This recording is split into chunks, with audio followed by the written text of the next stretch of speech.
ഒരാളെ ഖബറിലേക്ക് ഒഴുകിക്കൊണ്ടിരിക്കുന്ന അമലുകൾ ഇമാം സുയൂത്തി റളിയല്ലാഹു അൻഹു വിശദീകരിച്ചപ്പോൾ മഹാനവർകൾ പറഞ്ഞു, ആദ്യമായിട്ട് ഒരു മനുഷ്യൻ മരണപ്പെട്ടു കഴിഞ്ഞാൽ 10 കാര്യങ്ങളല്ലാതെ എല്ലാ കാര്യങ്ങളും നിലച്ചു പോകും.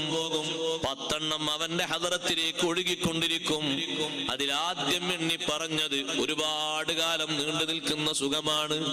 ഉലൂമുൻ ബസ്സഹാ, അവനവൻ വിതരണം ചെയ്ത വിജ്ഞാനങ്ങൾ ശിഷ്യന്മാരിലൂടെ, അവരെ ശിഷ്യന്മാരിലൂടെ, തലമുറകളിലൂടെ അതങ്ങനെ ലോകത്ത് വീണ്ടും വീണ്ടും പ്രചരിപ്പിച്ചു കൊണ്ടിരിക്കുന്നു, വലുതായിക്കൊണ്ടിരിക്കുന്നു. പൂർവോപരി കാലത്തിന്റെ ഗമനത്തിനനുസരിച്ച് ശക്തിപ്പെട്ടുകൊണ്ടിരിക്കുന്നു. ഓരോന്നിന്റെയും ഭാവങ്ങൾക്ക് മാറ്റമുണ്ടെങ്കിലും കുറവില്ലാത്ത വിധം ശക്തിപ്പെട്ടുകൊണ്ടിരിക്കുന്നു. ഒരു ഉസ്താദിൽ നിന്ന് 10 മുതല്ലിമുകൾ പഠിച്ചിറങ്ങി.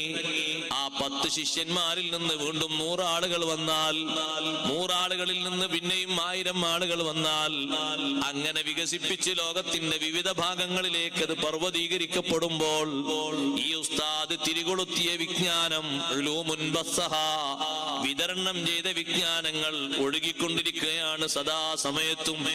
ശതമാനം ഓരോ വർഷവും വർദ്ധിക്കുകയാണ്. അതുകൊണ്ടാണ് ഉപ്പമാരോടും ഉമ്മമാരോടും ഒക്കെ ഗുരുക്കന്മാരാകണമെന്ന് പറഞ്ഞത്. ഇസ്ലാം പറയുന്നു, ബാപ്പ ഗുരുവാകണം, ഉമ്മയും ഗുരുവാകണം, മക്കൾക്ക് ഗുരുനാഥന്മാരായി വർത്തിക്കണം. എഴുത്തും വായനയും അവർ വീട്ടിൽ വെച്ച് പഠിക്കുന്ന സമയത്ത് നോക്കി നിൽക്കണം. അവരോതുന്ന ഓത്ത് നല്ലോണം കേൾക്കണം. അവർ വായിക്കുന്ന ഗ്രന്ഥങ്ങൾ നല്ലോണം ശ്രവിക്കണം. തെറ്റുകൾ തിരുത്തി കൊടുക്കണം. നിസ്കാരാദി കർമ്മങ്ങൾ വീക്ഷിക്കണം. എന്നിട്ട് നമുക്കും ഗുരുത്വത്തിന്റെ വലിയ ഒരു മോഡൽ അവിടെ ലഭിക്കണം. നാമും തിരുത്തി കൊടുത്ത നന്മകൾ ഉണ്ടാകണം. കുട്ടികൾ ഖുർആനോതുമ്പോ പഴയ കാലത്തെ വല്യമ്മമാര് അവരെ മുന്നിൽ വെച്ച് മാല ചൊല്ലുമ്പോ തെറ്റോതിയാൽ അവര് തിരുത്തി തരും. മൗലിദ് ഓതുമ്പോ തെറ്റോതിയാൽ തിരുത്തി തരും. ഖുർആൻ ഓതുമ്പോ തെറ്റ് വന്നാൽ മോനെ അങ്ങനെയല്ല ഇങ്ങനെ ഓത് എന്ന് പറഞ്ഞ് തിരുത്തി തരും.